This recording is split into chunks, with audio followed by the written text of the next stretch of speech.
Welcome back to the Edible Garden channel. So today I'm just going to show you how you prepare the beds for the springtime. So these are our beds from last year. I've already started to work on the soil here a little bit. But if you go a little bit deeper, you can still see that there's a bit of clay here. So what I do to break this up, especially with clay soil, I have very wet soil here. So to break up clay, you need to get some sand and peat moss to break that up. I have a lot of organic matter here from last year already, but we still need a little bit of work. So this is just to show you how wet it is here. You can hear that sucking sound. And if you see the bottom, you see this clay here, how thick the clay is. So this isn't good for growing because it holds too much water. So what we want to do is to bring something to break it up. And the best way to do that with clay is sand and also peat moss. If you just do sand, it'll turn into concrete. It'll be very hard when it dries up. So I'll show you how to fix this. Alright, so here I just bought a bag of sand. This is place sand. You can buy fine, you can buy coarse. It really doesn't matter. The reason you want sand is to just get the water to drain through your soil. And the other thing I have here is just a big bag of peat moss.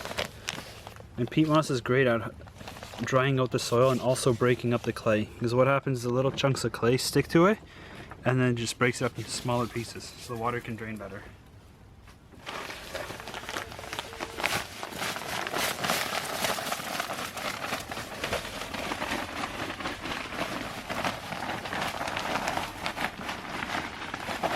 Alright, so I just spread out some sand here, just on the top layer. I'll mix it in a moment. First I'll put some peat moss on top of that, and then we'll mix it all together.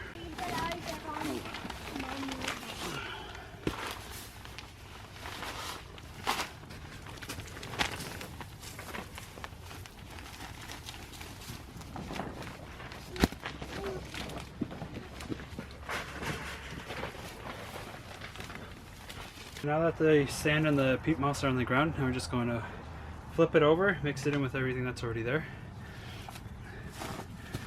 You don't want to go too deep, you just want to mix up the surface, because what you're trying to do is dry out the soil and get the sand there a few inches below the ground, so that way you can start draining. And then it breaks up that clay, hard clay.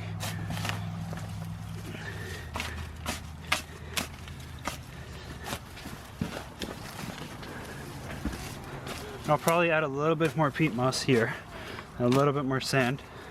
Slowly I'll work it through with a shovel, and then after I can go through by hand and just break up the big clumps.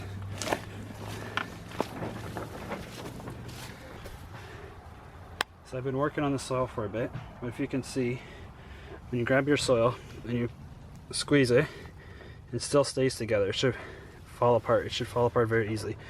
It's a lot better than it was before, but it shouldn't be able to hold like this. Either there's too much moisture, but in this case it's too much clay and not enough stuff in it to break it up. So I'll add a little bit more sand, a little bit more peat moss.